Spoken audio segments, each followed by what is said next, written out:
Good morning, everybody. Benjamin in here for another quick video. This will be part 2 to the one I did the other day. Excuse me. This will be part 2 to the one I did the other day.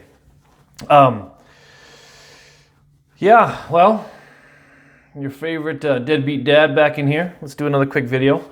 I want to talk about a couple of things really fast. This will be a really short video.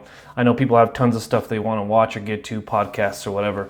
So thanks for coming and spending a little bit of time with me here, because I know you have plenty of other places you could be watching. So thank you. If you find any of this information helpful, of course, do the like and subscribe. I'm trying to get to 100 subscribers. And hopefully this helps some people out, some men out, to try to kind of recognize the patterns in relationships, marriage, and divorce. I've dived into this very heavily. I find it fascinating. And then what do you do post-divorce as a single person that's likely to not marry, remarry, or marry again, so on and so forth. So this one, how do we find meaning in this, right? A video that I will be doing that I have to give it a considerable amount of time to really look into. This will be a different video for a different time. The church in the future, the church down the road. I think that there's going to be three main kind of denominations, probably maybe four even, but I would say that we're seeing a big explosion in orthodoxy right now. Orthodoxy and Islam is going to be. I think they're taking over. I think there's a real comeback and a revival in orthodoxy, and then I think Islam, of course, for reasons that I'll go into at another time, are going to make significant headway here in the States. And I'll add in some other things on that as well that I don't want to right now. But I find it fascinating the changes geographically in our country right now, socially, economically. These are fascinating. And right at the top of this is divorce and singlehood. In fact, I would say that much of the things that are going on in our country right now are due to divorce and removing fathers from the home. Divorce and removing fathers from the home. I don't think you have to look hard or far or deep to find the ramifications of removing fathers from the equation. So, and I'm very passionate about that. And I just think once you see the pattern, it's a hard truth that no one wants to talk about, but it's causing significant issues in our country and in our culture coming up behind us.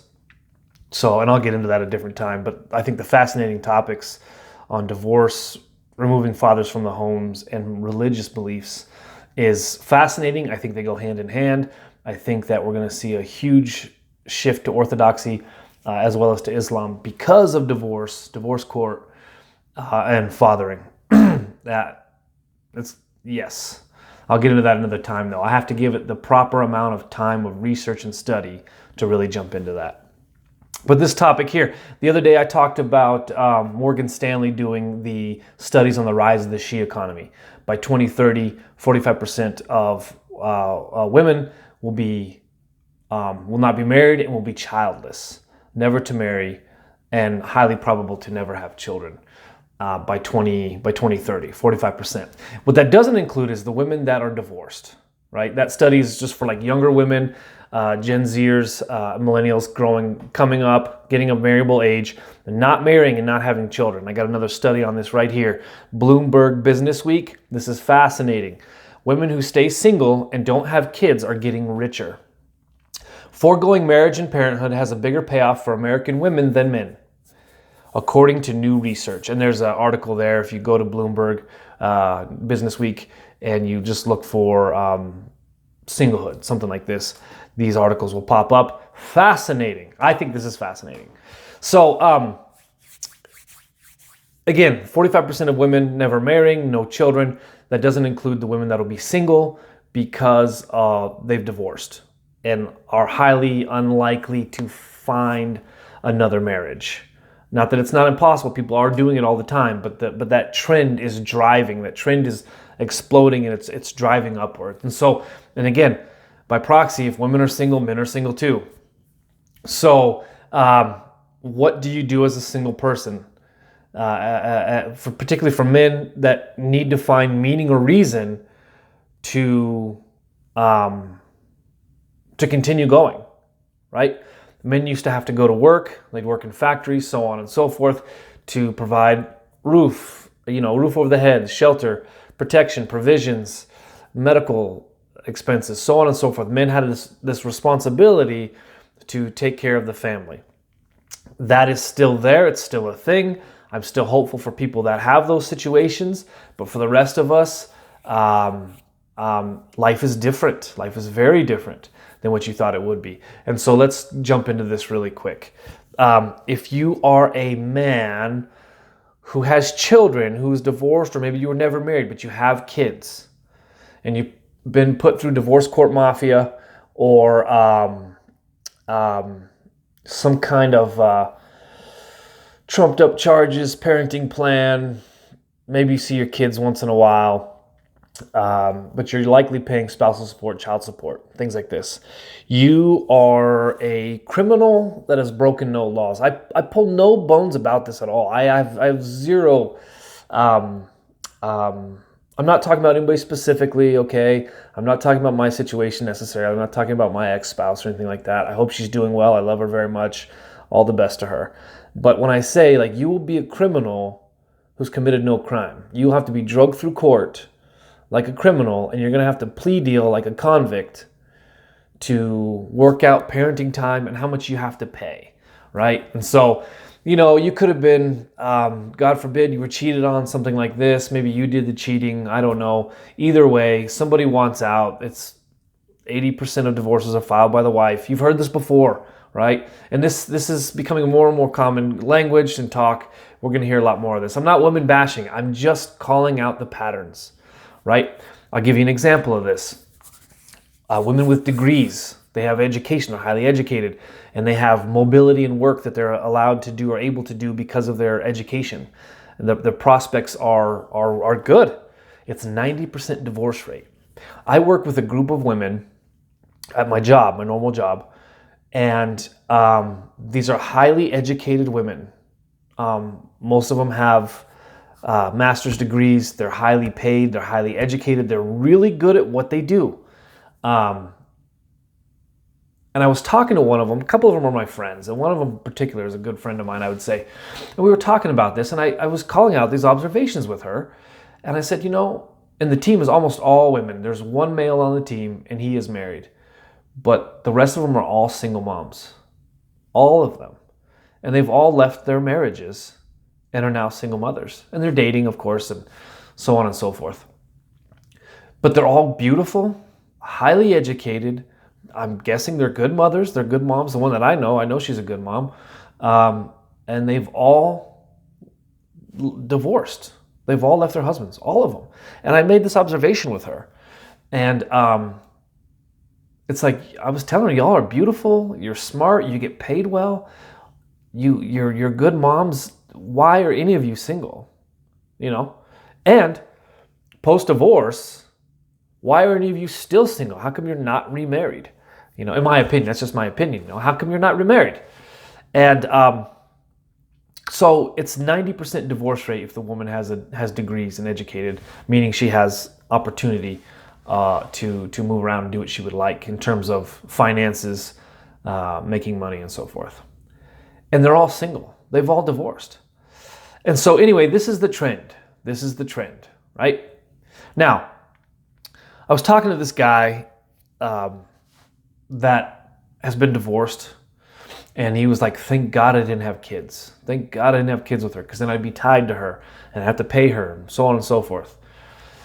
And, I thought, man, that's one way to look at it, for sure.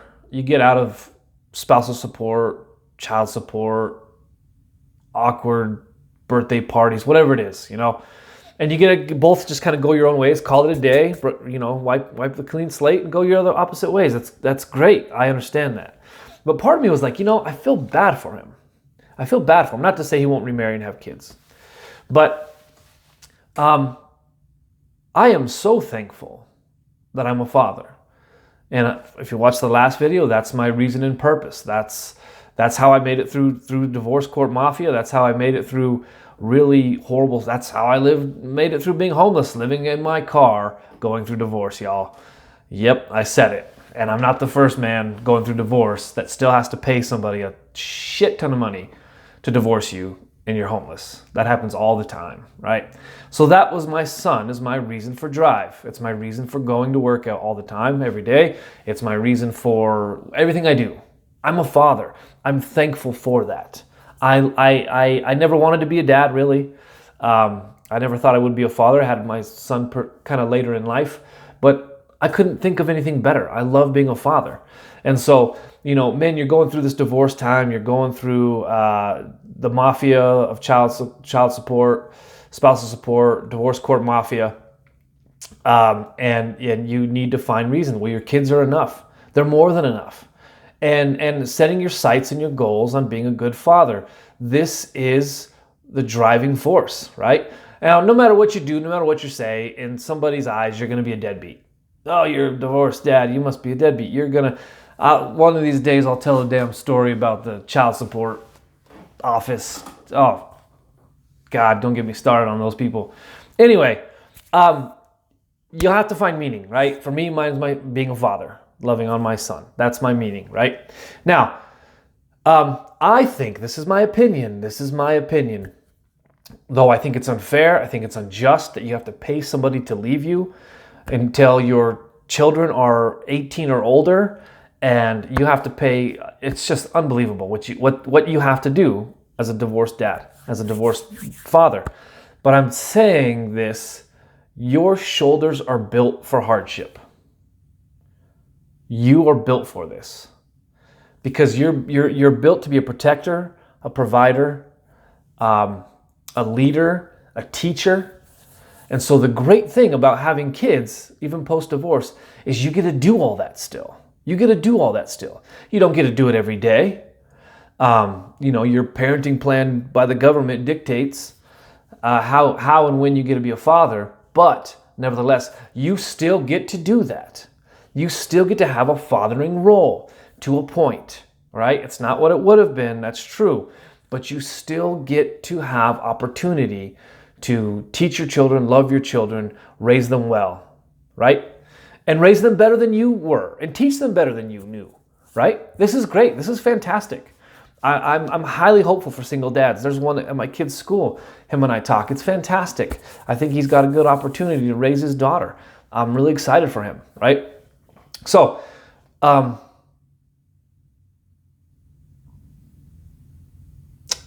if you don't have children, you're divorced, or you're single, let's say, because you're one of these guys that never gets married.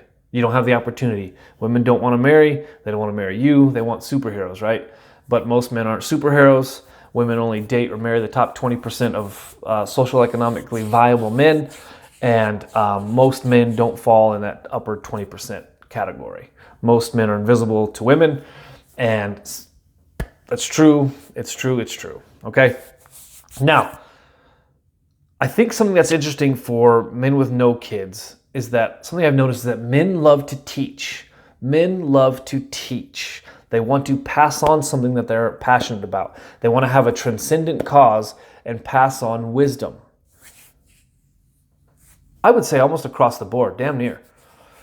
So, this is what I recommend. If you need a purpose in being single, because you're not likely to ever marry, or have children for that matter, become an expert in something and teach people how to do it. Find something you're passionate about, something that you love, become an expert in that thing, and teach other people.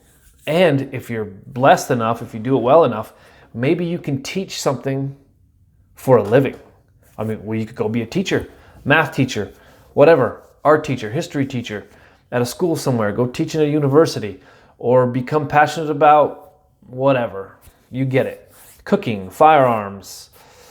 When you're single and you're highly unlikely to marry, the world is your oyster. You can do everything. Travel. So you go travel all these countries and then you write a blog about it and people pay you to know things, right? Whatever it is. In the single world right now, this is something that I find very interesting, that you can do if you're single. I wouldn't do this because I have a son and I'm sticking close to him. But there's this thing, it's this big movement right now. It's kind of scary. It's called the Passport Bros, the Passport Brothers. If you haven't heard of this, the Passport Brothers is men that are getting passports and they're traveling overseas to find traditional type women, right? So now more and more people can work from home. I've got my best friend, he gets to work from home because a lot of stuff is done on the internet, done over the computer. So what these guys are doing is they're getting passports and they're leaving the country. They're leaving the US, they're going to South America. The Middle East is growing in popularity a lot, and they're going to places where traditional values are still highly sought after. And women still want families, men still want to be in committed relationships, and they want to have a family. So they go somewhere else and they settle in and they meet and they marry and they stay over there. They don't come to the West. They don't come to the West. I was talking to a Muslim man not too long ago from Saudi Arabia, actually two of them. And as soon as they moved here to the States, within a year, I think the other guy was within 2 years, they were divorced. And they had an observation that they wouldn't do that elsewhere. I'm not saying that's right. I don't know what they did or didn't do. I don't know. But I do know that in our Western culture, divorce is incentivized. Being a single woman, single mother is promoted. It's incentivized, right? Or just being single and not having kids, right? Is incentivized. Really unsexy topic, I know. But if you're a single guy and you got mobility and you've got the ability to do it, Passport Brothers is a thing that a lot of guys are getting into right now, leaving the country to find family, to create a family. I wouldn't do that. That's not my jam. But that is a thing that single men are doing right now. If that's how you find purpose and that's where you have to go to find your forever family, so that you can be a father and be a husband and raise a family with traditional values, it's happening like crazy. It's actually quite unbelievable, the rate that's happening. Anyway, so single men still want to teach. They want to pass on a cause, become an expert in something and teach it. That might be your meaning, your purpose, and your transcendent cause. Dads, bear the load of the divorce court mafia. Pay the damn bills, up to what's fair, up to what's right. You gotta grow a backbone and become a man. I'll tell you what, man, divorce will make a man out of you. It's actually really fantastic. I'm just speaking from my own experience, not from anybody else. I'm not bashing anybody. I was a whipped dog in my relationship, and I just couldn't stand up to that. I didn't know how. And it's amazing what divorce will do to you. It'll actually help you grow a backbone. But your kids are your purpose. And that's it. That's God's purpose for your life. It's nothing flashy. It's nothing exciting. It's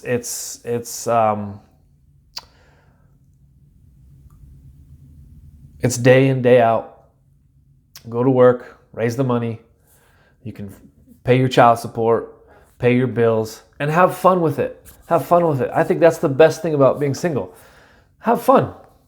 Have fun. I get to do whatever I want, whenever I want to a point. And my life is my own. I spend how I want. I spend my money how I want. I save how I want. I'm investing how I want. I raise my son how I want to be a good young man. And I get to do that. Anyway, I could go on and on. There's kind of a term floating around out there. I don't know if I agree with it or not. It's just says winter is coming. Winter is coming. The barbarian is at the gate. Winter is coming. Like winter's coming for relationships. I don't want to believe that, but the data proves out the statistical probability of things ending up this way are there. So in light of that, what are you going to do as a single man? You're going to loaf around all day and play video games? I mean, you're single. You can do that if you want to. Are you going to just become a raging alcoholic and bury your problems? You can do that if you want to, or you can do something else. I would recommend Coach Greg Adams more for the humor of it than anything. Living the free agent lifestyle. Living the free agent lifestyle where you're going to have meaning and you're going to have fun. Last thing, I'm done. If you're still in a marriage, if you're still in a relationship, especially if you have children, women are more likely to make permanent decisions on temporary feelings. Let me say that again. This isn't to bash anybody. Please, just hear me out. Women are more willing to make permanent decisions based on temporary feelings. Men, you need to know that. So, work hard to stay in your marriage. Work hard to save the relationship. And not only save it, but help it thrive. Both of you. I'm so hopeful for people who are still married. I probably wouldn't recommend it to anybody else, young people coming up. Nobody should have that much power over your life, especially after kids. Nobody should have that much power over your life. Nobody. I didn't know that. Of course, do what you want.